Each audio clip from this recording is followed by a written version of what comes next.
B Jayaraj കൂടി ചേരുകയാണ്. Doctor B Jayaraj, ഇതിപ്പോൾ വല്ലാത്തൊരു നാണക്കേടായി മാറിയിരിക്കുകയാണല്ലോ ആരോഗ്യ വകുപ്പിന്. ഈ ഡോക്ടർ പറഞ്ഞ കാര്യങ്ങൾ എല്ലാവർക്കും അംഗീകരിക്കാൻ പറ്റുന്നതായിരുന്നു, അതുകൊണ്ടാണ് മെഡിക്കൽ ഉപകരണങ്ങൾ അവിടെ എത്തിച്ചതും. പക്ഷെ പിന്നെ അങ്ങോട്ട് എന്താണ് സംഭവിച്ചത്? ഈ ഡോക്ടറെ കള്ളനാക്കുവാനുള്ള ശ്രമമാണ്. അത് പൊളിഞ്ഞടങ്ങിയപ്പോഴല്ലേ കാല് പിടിക്കാൻ ആരോഗ്യമന്ത്രി പോയത്? ഇതും പൊതുസമൂഹത്തിന് ബോധ്യമായി കഴിഞ്ഞു.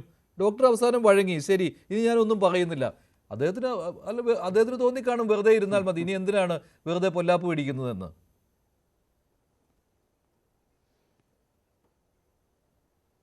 ശരിക്കും അങ്ങനെയല്ല മഞ്ജുഷ ഈ വിഷയം ചൂണ്ടിക്കാണിക്കുന്നത്. വളരെ ഗൗരവമുള്ളൊരു വിഷയം തന്നെയാണ് ഡോക്ടർ ഹാരിസ് ചൂണ്ടിക്കാണിച്ചത്. വളരെ സത്യസന്ധനായ ഡോക്ടറാണ്. എല്ലാവരും അന്വേഷിച്ചു കഴിഞ്ഞാൽ അദ്ദേഹത്തിനെ കുറിച്ച് ആരും ഒരാൾ പോലും, അതായത് സ്കൂട്ടറിലാണ് അദ്ദേഹം ഹോസ്പിറ്റലിലേക്ക് വരുന്നത്.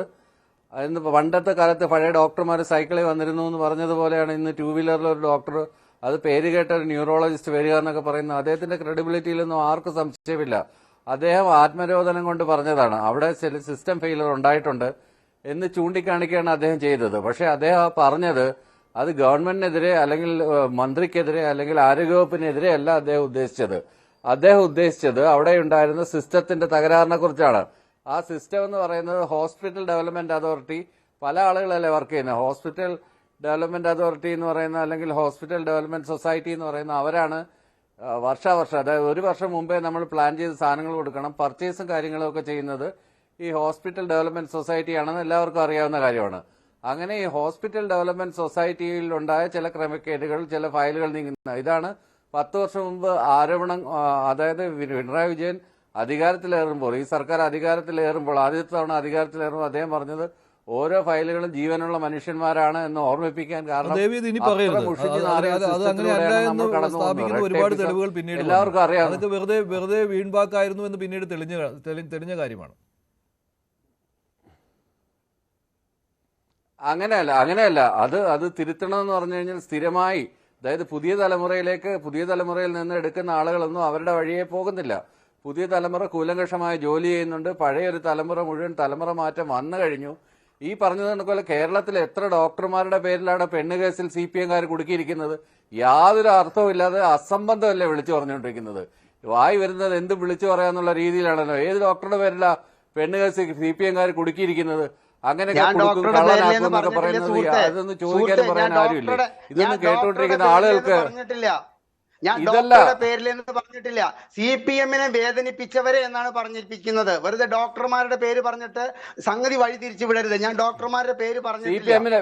CPM-നെ വേദനിപ്പിച്ചവരെ ഒരു വിഷയം പറയുമ്പോ ഒരു വിഷയം പെണ്ണുകേസിൽ വരെ ശരി, അത് വിടാം. പക്ഷേ ഡോക്ടർ ബി ജയരാജ് ഇവിടെ കള്ളനാക്കുവാനുള്ള ശ്രമം നടന്നു എന്ന കാര്യത്തിൽ സംശയമില്ലല്ലോ. കള്ളനാക്കുവാനുള്ള ശ്രമം നടന്നു എന്ന കാര്യത്തിൽ സംശയമില്ലല്ലോ. അത് പൊളിഞ്ഞു എന്നുള്ള കാര്യത്തിലും സംശയമില്ലല്ലോ.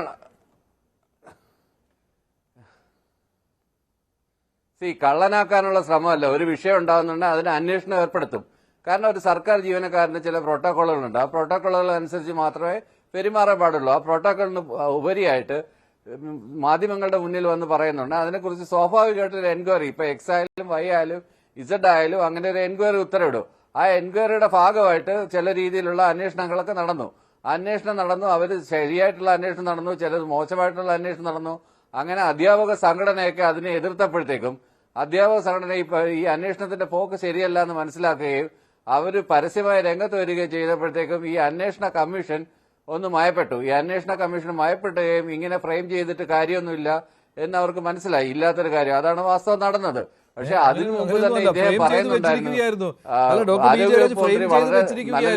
അതിൽ ഒരെണ്ണം ശരി, ചട്ടലംഘനം, സർവീസ് ചട്ടങ്ങളുടെ ലംഘനം. അത് ശരി, മാധ്യമങ്ങളെ കണ്ടത് സർവീസ് ചട്ടങ്ങളുടെ ഒരു ലംഘനമായി. അതിൽ അദ്ദേഹത്തിന് കാരണം കാണിക്കൽ നോട്ടീസ്. പക്ഷേ ഈ മെഡിക്കൽ ഉപകരണം കാണാതായി എന്ന് പറഞ്ഞ് അദ്ദേഹത്തിന്റെ മുറിയിൽ കയറി പരിശോധന നടത്താനൊക്കെ ഇവർക്ക് ആരാണ് അധികാരം നൽകിയത്? അദ്ദേഹം ഇല്ലാത്ത സമയത്ത് CCTV-യിൽ ആരോ ഓടി പോകുന്നതും കണ്ടെന്നും ആ CCTV ദൃശ്യങ്ങൾ പുറത്തുവിടേണ്ടതാണ് കേട്ടോ. മെഡിക്കൽ കോളേജിന്റെ പ്രിൻസിപ്പലും സൂപ്രണ്ടുമാണ് പറഞ്ഞത് ഏതൊരു CCTV ദൃശ്യമുണ്ട്, അവിടെ ആരോ ഓടിപ്പോകുന്നത് കണ്ടു, അത് ഡോക്ടറുടെ മുറിയിലേക്ക് കയറുന്നത് കണ്ടു, അവിടെ എന്തോ കൊണ്ട് വെച്ചിട്ട് പോയതാണെന്നൊക്കെ പറഞ്ഞത് ഈ മെഡിക്കൽ കോളേജ് പ്രിൻസിപ്പലാണ്. അപ്പോൾ കള്ളം പറയുന്നതും ഈ സർവീസ് ചട്ടം ലംഘിക്കുന്നതും ഒക്കെ ചെയ്യുന്ന മെഡിക്കൽ കോളേജ് പ്രിൻസിപ്പലും സൂപ്രണ്ടുമാണ്. അന്വേഷണം നടന്നുകൊണ്ടിരിക്കുന്ന സമയത്താണ് ഈ വിവരങ്ങൾ പുറത്തുവിടുന്നത്. അതും ആരുടെയോ നിർദ്ദേശപ്രകാരം. അതും സമ്മതിക്കേണ്ടി വന്നു. മെഡിക്കൽ എഡ്യൂക്കേഷൻ ഡയറക്ടറാണ് ടെലിഫോണിൽ വിളിച്ച് ഈ ഡോക്ടർക്കെതിരെയുള്ള കുറ്റങ്ങൾ വായിക്കാൻ മെഡിക്കൽ കോളേജ് സൂപ്രണ്ടിനോടും പ്രിൻസിപ്പലിനോടും നിർദ്ദേശം നൽകിയത്. എന്തൊരു നാണക്കേടാണിത്. ഇതിനകത്തുള്ള പ്രധാനപ്പെട്ട വിഷയം എന്ന് പറഞ്ഞാൽ ഇന്ന് തന്നെ ഡോക്ടർ വന്ന് മാധ്യമങ്ങളോട് സംസാരിച്ചത് എന്താണ്? മാധ്യമങ്ങൾ ഇതിനെ മിസ്കോട്ട് ചെയ്തു. മാധ്യമങ്ങൾ എന്നെ വെറുതെ വിട്ടേക്കുക. മാധ്യമങ്ങൾ ഞാൻ നിങ്ങൾ തോന്നിയ രീതിയിൽ ട്രാൻസ്ലേറ്റ് ചെയ്തു. തന്നെ ഇനി മാധ്യമങ്ങളിൽ നിന്ന് ഒളിച്ചോടേണ്ട, മാധ്യമങ്ങളോട് നന്ദി പറയുക എന്ന ഉദ്ദേശത്തോടു കൂടിയാണ്. കാരണം പൊതുസമൂഹത്തിന് മുന്നിലേക്ക് ഈ വിഷയം എത്തിച്ചത് മാധ്യമങ്ങളാണ്. ഒരിക്കലും മാധ്യമങ്ങൾക്കെതിരെ ഡോക്ടർ ഹാരിസ് ഒന്നും പറഞ്ഞില്ല. ആരോഗ്യമന്ത്രി പറഞ്ഞു ആ പാവമാണ്, അദ്ദേഹത്തെ വെറുതെ വിടൂ എന്നൊക്കെ പറഞ്ഞിട്ടാണ് ഈ നാടകങ്ങൾ മുഴുവൻ ഉണ്ടാക്കുന്നത്. ഈ തിരക്കഥ തയ്യാറാക്കി അദ്ദേഹം മോഷ്ടിച്ചുകൊണ്ട് പോയത് ആദ്യം പറഞ്ഞത് മന്ത്രിയാണ്. ശ്രീകുമാറെ, താങ്കളുടെ അവസരം വരുമ്പോ താങ്കൾ സംസാരിക്കുക. താങ്കളുടെ അവസരത്തിൽ താങ്കൾ സംസാരിക്കുക.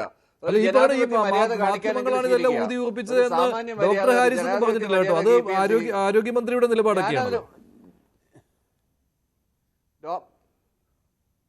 ഡോക്ടർ ഹാരിസിന്റെ ഇന്റർവ്യൂ ഞാൻ ഇന്ന് ലൈവ് കണ്ടതാണ്, ചാനലിൽ കണ്ടതാണ്. അതിനകത്ത് അദ്ദേഹം പറഞ്ഞു, ഞാൻ പറഞ്ഞ കാര്യങ്ങൾ ട്രാൻസ്ലേറ്റ് ചെയ്തതിനകത്ത് മാധ്യമങ്ങൾക്ക് തെറ്റുപറ്റി എന്ന് വളരെ വ്യക്തമായിട്ട് അദ്ദേഹം പറയുന്നുണ്ട്. ആ റെക്കോർഡിംഗ് ഉണ്ടെങ്കിൽ ഞാൻ വേണേ പ്ലേ ചെയ്ത് കാണിച്ചു തരാം. എന്റെ കയ്യിൽ അതിന്റെ റെക്കോർഡിംഗ് ഉണ്ട്. അത് കൃത്യമായിട്ട് കേട്ട് നോക്കൂ. അതിനകത്ത് എങ്ങനെയാണ് അദ്ദേഹം അത് അവതരിപ്പിച്ചതെന്ന്.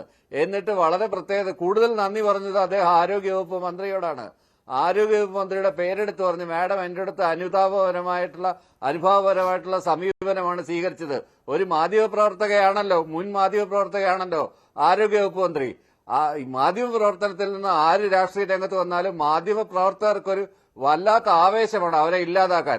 അത് എം.വി. നികേഷ് കുമാറിന്റെ കാര്യത്തിൽ നമ്മൾ കണ്ടതാണ്. കാര്യത്തിൽ നമ്മൾ കണ്ടതാണ്. അല്ലെ, ആരോഗ്യമന്ത്രി വീണ ജോർജ് ആണ് ആദ്യമായി മെഡിക്കൽ ഉപകരണം കാണാതായി എന്നുള്ള കാര്യം പൊതുസമൂഹത്തോട് വിളിച്ചു പറഞ്ഞത് ആരോഗ്യമന്ത്രിയാണ്. ഏത് മെഡിക്കൽ ഉപകരണമാണ് തിരുവനന്തപുരം മെഡിക്കൽ കോളേജിൽ നിന്ന് കാണാതായത്? നന്നാവുന്നത് കാണുന്ന തിരുവനന്തപുരം മെഡിക്കൽ കോളേജിൽ നിന്ന് ഏത് മെഡിക്കൽ ഉപകരണമാണ് കാണാതായത്? തുടരെ തെളിയിച്ചുകൊണ്ടിരിക്കുകയാണ്. തിരുവനന്തപുരം മെഡിക്കൽ കോളേജിൽ നിന്ന് ഏത് മെഡിക്കൽ ഉപകരണം കാണാതായില്ലെന്ന് ആരും പറഞ്ഞില്ലല്ലോ. ആരെങ്കിലും എന്തെങ്കിലും പറഞ്ഞിട്ടുണ്ടോ? ഇതിന്റെ ഈ ഹോസ്പിറ്റൽ ഡെവലപ്മെന്റ് സൊസൈറ്റിയുടെ ഹെഡ് എന്ന് പറയുന്ന കളക്ടറാണ്, ജില്ലാ കളക്ടറാണ്. അതിനുശേഷമാണ് മെഡിക്കൽ കോളേജ് സൂപ്രണ്ട് വരുന്നത്. അതിനുശേഷമാണ് മറ്റുള്ള ഉദ്യോഗസ്ഥർ വരുന്നത്. അതിനുശേഷമാണ് ടീച്ചേഴ്സ് അസോസിയേഷന്റെ ആളുകൾ വരുന്നത്. അതിനുശേഷം പിന്നെ പൊളിറ്റിക്കൽ ആയിട്ടുള്ള ആളുകൾ 2-3 പേര് അതിന്റെ നോമിനീസ് ഉണ്ട്. ഇതെല്ലാവരും കൂടെ ചേർന്നതാണ്. ഇതിനകത്ത് ആരോഗ്യവകുപ്പിന്റെ ലൈസൻസ് ഓഫീസർ ഇതിനകത്ത് വരുന്നുണ്ട്. അപ്പൊ ഇത്രയും അടങ്ങുന്ന ഒരു കമ്മിറ്റിയാണ് ഈ 1 വർഷത്തെ ഫണ്ട് അനുവദിക്കുന്നതിന് മുമ്പില് അത്യാവശ്യ കാര്യങ്ങൾ വാങ്ങി നൽകേണ്ടത്. ആ വാങ്ങി നൽകിയ കാര്യങ്ങൾ കൃത്യമായിട്ട് അദ്ദേഹം അപേക്ഷ കൊടുത്തിട്ട് അത് വാങ്ങി നൽകിയില്ല എന്നുള്ള പരാതിയാണ് അദ്ദേഹം ഉന്നയിച്ചത്. ആ പരാതി കഴമ്പുണ്ടെന്ന് കാണുകയും അത്തരം കാര്യങ്ങളുണ്ടെങ്കിൽ അത് സോൾവ് ചെയ്യാനുള്ള നടപടികൾ സ്വീകരിക്കാം എന്നുള്ള രീതിയിലാണ് പ്രശ്നം അവിടെ ഇല്ലാതാവുന്നത്. അല്ലാതെ ഇത് മൊത്തം ആയിരക്കണക്കിന് ഇപ്പൊ ഹാർട്ട് ഓപ്പറേഷൻ, ഇപ്പൊ കേരളത്തിലെ പ്രധാനപ്പെട്ട ധനകാര്യ വകുപ്പ് മന്ത്രിയുടെ ഹാർട്ട് ഓപ്പറേഷൻ വരെ സ്ട്രെങ്ത് വെച്ചത് വരെ നമ്മുടെ തിരുവനന്തപുരം മെഡിക്കൽ കോളേജിലാണ്. അങ്ങനെ അനേകം സർജറികൾ നടക്കുന്ന ഒരു ഇൻസ്റ്റിറ്റ്യൂഷനെയും ആരോഗ്യവകുപ്പിനെയും ചെളിവാരി എറിയാൻ വേണ്ടിയിട്ട് കൂലങ്കഷമായിട്ട്, അത് ഉന്നത വിദ്യാഭ്യാസത്തിന്റെ കാര്യത്തിൽ അങ്ങനെ തന്നെ ആരോഗ്യവകുപ്പിന്റെ കാര്യത്തിൽ അഴിമതിയുടെ പേരിൽ ഒന്നും ആരോപിക്കാനില്ലാത്തപ്പോൾ ഇത്തരം ദുരാരോപണങ്ങളുമായി ചെറിയ ഒറ്റപ്പെട്ട സംഭവങ്ങളാണല്ലോ ഇങ്ങനെ ചെളിവാരി എറിയുന്നത്. ഹാരിസിന്റെ ഉദ്ദേശം, ഹാരിസിന്റെ സതുദ്ദേശപരമായ സമീപനമാണ്. അദ്ദേഹം മനംനൊന്താണ്. എന്തുകൊണ്ടാണ് ഈ സിസ്റ്റത്തിനകത്ത് ഒരു പേപ്പർ എടുത്ത കാര്യം നടക്കുന്നില്ല എന്നുള്ളത് കൊണ്ട് മനംനൊന്ത്. ഇതിന് ഇമ്മീഡിയറ്റ് വിസിൽ ബ്ലോയേഴ്സ് വേണ്ടേ മഞ്ജുഷേ? നമ്മുടെ സമൂഹത്തിൽ വിസിൽ ബ്ലോവേഴ്സ് വേണ്ടേ? എല്ലാ കാര്യങ്ങളും നല്ലതായിട്ടാണ് നടക്കുന്നത്. എല്ലാ കാര്യങ്ങളും അങ്ങനെ ഒരു വിസിൽ ബ്ലോവേഴ്സ് വേണം. അങ്ങനെ ഒരു വിസിൽ തീർച്ചയായിട്ടും അങ്ങനെ സംരക്ഷണം നൽകുന്ന അവർക്ക് സംരക്ഷണവും വേണം. പക്ഷെ ഈ അന്വേഷണം കാട്ടി അദ്ദേഹത്തെ എന്തൊക്കെയാണ് ചെയ്യുന്നത്, അങ്ങനെ സംരക്ഷണം അദ്ദേഹത്തിന് ആശുപത്രിയിൽ പ്രവേശിക്കേണ്ടി വന്നു. അങ്ങനെ സമ്മർദ്ദത്തിലാഴ്ത്തിയെങ്കിലും എന്താണെങ്കിലും ആ പ്രശ്നത്തിന് കൃത്യമായിട്ടുള്ള ഒരു സമാപനം ഉണ്ടായല്ലോ. കോംപ്രമൈസിൽ എത്തിച്ചേർന്നല്ലോ. എങ്ങനെയാണ് സമീപനങ്ങൾ ഉണ്ടാവുന്നത്? അദ്ദേഹത്തിന് അങ്ങനെ ചിത്രീകരിച്ചോ? അങ്ങനെ കള്ളൻ നോക്കാനൊന്നും ശ്രമം നടത്തിയില്ല.